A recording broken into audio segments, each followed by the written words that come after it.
바다는 원시 시대부터 인류와 뗄래야 뗄 수 없는 관계를 맺고 있습니다. 우주로 가는 최초의 인간이 나타난 건 겨우 60년 조금 전, 정확히는 1961년입니다. 그래서 우리가 우주에 대해 알고 있는 것보다 바다에 대해 더 알고 있을 것이라고 생각할 수 있겠죠. 그러나 그렇지 않습니다. 실제로는 우주 탐사보다 바다 탐사가 더 위험하다고 할 수 있습니다. 왜 그럴까요? 오늘의 비디오에서 함께 알아봅시다. 실제로 대양의 바닥은 평평하지 않고 매우 험하다. 이것은 지구와 가까운 행성들의 표면보다도 더욱 험한 것입니다. 대양의 깊이는 지역에 따라 크게 다릅니다. 해안가 부근에서는 깊이가 수십 미터에서 수백 미터에 불과하나 더 멀리 가면 그 깊이는 점점 깊어집니다.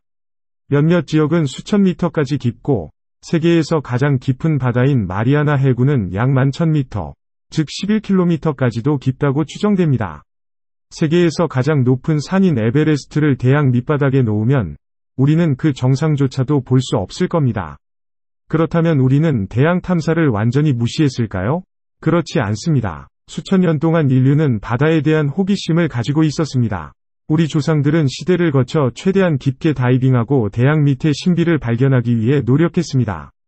17세기 이전에는 전문 다이빙 장비가 없어 사람들은 바다 물면 아래로 10m밖에 못 내려갔습니다. 1620년에 이르러 네덜란드의 엔지니어 코르넬리스 드레벨이 세계 최초의 잠수함을 만들었습니다. 하지만 그것은 얕은 물만 진출할 수 있었고 잠수함의 발전은 지속적으로 이루어져 세기를 거쳐왔습니다. 그리고 대양을 탐험하는 깊이는 점점 늘어나고 있어 수백 미터에서 수천 미터, 그리고 마침내 수만 미터까지 이르게 되었습니다. 거의 300년 후에 인류의 첫 잠수함은 세계에서 가장 깊은 바다 바닥에 도달했습니다. 그것은 1960년에 있었는데 트리에스테 잠수함의 역사적인 다이빙으로 첫 인간들이 태평양의 마리아나 해구 깊은 곳까지 내려갔습니다. 하지만 그 이후로 지금까지 겨우 5명 미만이 같은 것을 해내었습니다. 왜냐하면 바다 바닥은 너무 어둡고 위험하기 때문입니다.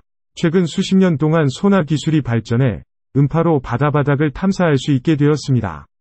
그 덕분에 우리는 대양에 대한 더욱 명확한 그림을 얻을 수 있게 되었습니다. 이것은 인간에게 꽤 친숙하다고 생각되는 것이죠. 그럼에도 불구하고 현재까지 인류의 대양에 대한 이해는 대략 5%에 불과하다. 제네 필드만 은퇴한 해양학자로 나사에서 30년 이상 일했던 분은 사실 우리는 달과 화성의 표면 지도가 지구보다 더 자세하다라고 말했다. 실제로 대양을 탐험하는 것은 우리가 상상하는 것보다 훨씬 더 위험하며 그것은 우주로 가는 것보다도 어렵다. 인간은 물속에서 숨을 쉴 수 없기 때문에 긴 시간 동안 물속에 머물러 있을 때 우리는 반드시 산소를 공급받아야 하고 이것은 우주로 가는 것과 별반 다르지 않다. 산소가 없는 곳에서도 말이다. 그러나 대양은 우주보다 더 위험하다. 물속으로 100m만 내려가도 완전한 어둠 속으로 빠진다. 반면에 우주는 태양과 같은 강력한 광원 덕분에 상당히 밝다. 완전한 어둠 속에서 걷는 것이 어떤 느낌인지 상상해보세요. 우리는 바다 밑에서 방향을 잃고 바로 앞에서 무엇이 기다리고 있는지 모른다. 우주의 평균 온도는 대략 마이너스 50도에서 60도까지다. 특히 화성의 표면 일부 지역은 마이너스 140도까지 냉각될 수 있다. 바다 밑은 그렇게 추운 것은 아니지만 가장 깊은 부분에서의 온도는 인간이 일반적으로 견딜 수 있는 수준을 넘는다. 이유는 바닷물의 하층이 태양에 의해 노출되지 않아서 매우 추워진다. 뜨거운 물은 위로 떠오르는 경향이 있고 차가운 물은 아래로 가라앉기 때문에 바닷속의 온도는 점점 더 낮아진다. 그러나 대양의 가장 무서운 부분은 온도가 아니라 바닷물의 압력이다. 물의 깊이가 10m마다 압력이 1기압 증가한다는 것을 의미한다. 즉, 1제곱센티미터 위 면적마다 압력이 1kg 증가한다. 이 계산에 따르면 지구에서 가장 깊은 곳인 마리아나 해구에 다이빙을 하면 한 사람은 몸에 50대의 보잉 제트기가 누르는 것과 동일한 압력을 견뎌야 할 것이다. 그렇게 깊게 들어갈 필요도 없어요. 몇백 미터만 가도 견딜 수 있는 잠수함이 별로 없습니다. 실제로 군대의 최첨단 잠수함도 몇백 미터 깊이에서만 작동할 수 있습니다. 더 전문적인 탐험 잠수함은 훨씬 깊게 들어갈 수 있지만 그것은 엄청난 위험을 수반합니다. 설계에서 약간의 실수나 아주 작은 누출만으로도 큰 잠수함을 수많은 조각으로 만들 수 있습니다. 그 증거로 해저의 고압 때문에 슬픈 잠수함 사고가 이미 있었습니다. 2021년 4월에는 인도네시아의 KRI 난갈라 400이라는 잠수함이 훈련 중에 사고를 당했습니다. 이 잠수함은 이 나라의 해군에서 40년 동안 안전하게 운영되었지만 한 번이 작은 실수로 큰 대가를 치러야 했습니다. 조사에 따르면 KRI 난갈라 400이 잠수함에서 전기 문제가 발생했습니다. 이로 인해 잠수함은 허용된 깊이보다 훨씬 더 깊게 가라앉았습니다. 원래 디자인에 따르면 KRI 난갈라 402는 약 200m의 압력만 견딜 수 있지만 300m 이상으로 가라앉았습니다. 결과적으로 이 철제 잠수함은 세 조각으로 부러져 모든 53명의 선원들이 사망했습니다. 또 다른 최근 유명한 사고는 오션게이트 회사의 타이탄이라는 잠수함입니다. 2003년 6월 18일, 이 잠수함은 5명의 승객과 함께 바다 밑에 전설적인 타이타닉 호의 유해를 탐험하기 위해 잠수했습니다. 탑승한 5명 중에는 58세인 영국의 억만장자 탐험가 헤이미쉬 하딩, 48세인 영국 국적의 파키스탄 기업가 샤자다 다우드와 그의 19세인 아들 술레만이 있었습니다. 또한 77세인 프랑스의 해양학자이자 타이타닉 전문가인 폴 앙리 나르조올레가 있었는데 그는 수십 번이나 이 잠수함을 방문한 경험이 있습니다. 그리고 스토콘 러쉬, 오션게이트 익스페디션즈의 미국인 창립자이자 최고 경영자로 이 잠수함을 운영했습니다. 단 몇 시간 만에 타이탄 잠수함은 해안에 있는 어머니 선박과의 연락이 두절되었습니다. 즉시 대규모의 수색 작업이 시작되었습니다.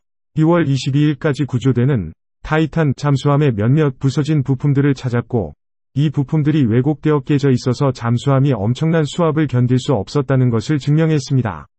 그러나 희생자들의 어떠한 흔적도 찾을 수 없었습니다. 결국에는 타이탄에 탑승했던 5명의 승객 모두가 사망했다고 결론이 내려졌습니다. 조사 결과 오션게이트의 잠수함은 타이타닉이 놓여있는 3,800m 깊이에서의 수압을 견딜 수 있도록 올바르게 설계되지 않았다고 결론이 내려졌습니다. 이러한 사례들은 인간이 깊은 바다로 잠수하는 여러 위험한 사고 중 단지 2가지일 뿐입니다. 우주의 행성을 정복할 때 가장 큰 문제가 무중력 상태에 적응하는 것이라면 바다로 잠수할 때는 해저 화산의 분출까지 대처해야 합니다. 네, 잘 들으셨습니다. 전 세계의 화산 중 3분의 2는 심해에 위치하고 있습니다. 이들이 활동하고 분출할 때 물이 가려주고 소리가 물속에서 잘 전달되지 않기 때문에 육지에서는 거의 이들이 활동 중임을 인지하지 못합니다.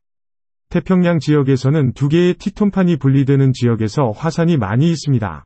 이들은 일본, 필리핀, 인도네시아, 중앙아메리카, 남아메리카와 같은 국가들의 육지뿐만 아니라 이 바다의 해저에도 위치하고 있습니다.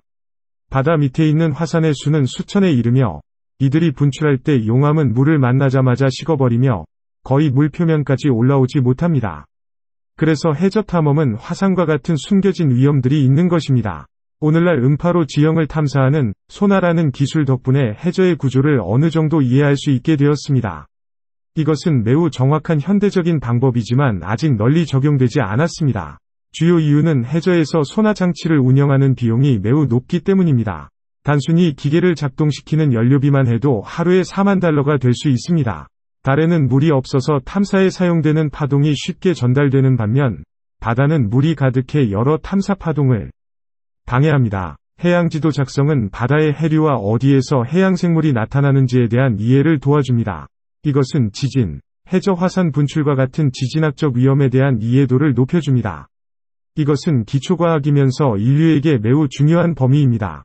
대양은 다양한 화합물로 풍부하여 이 지역을 탐험하는 것은 생물의학 분야에서 많은 돌파구를 가져다 줍니다.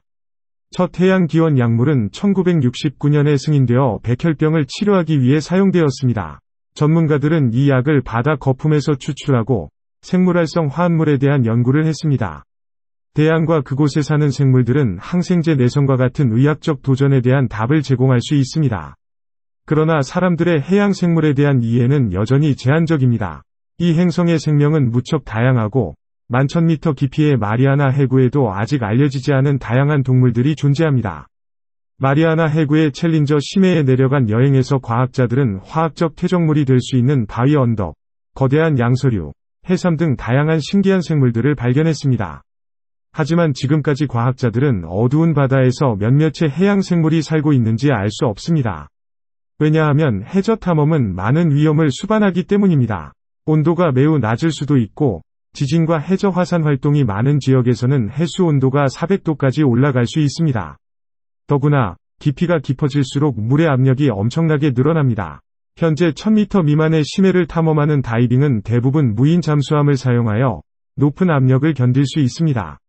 지금까지 인류는 지구의 모든 곳을 탐험하기 위해 노력해왔으며 그 중에는 끝없는 대양도 포함되어 있습니다. 해저를 탐험하는 것은 우주를 탐험하는 것만큼이나 중요합니다. 여러분이 이 비디오를 시청해 주셔서 감사합니다. 안녕히 가세요. 다음에 또 만나요.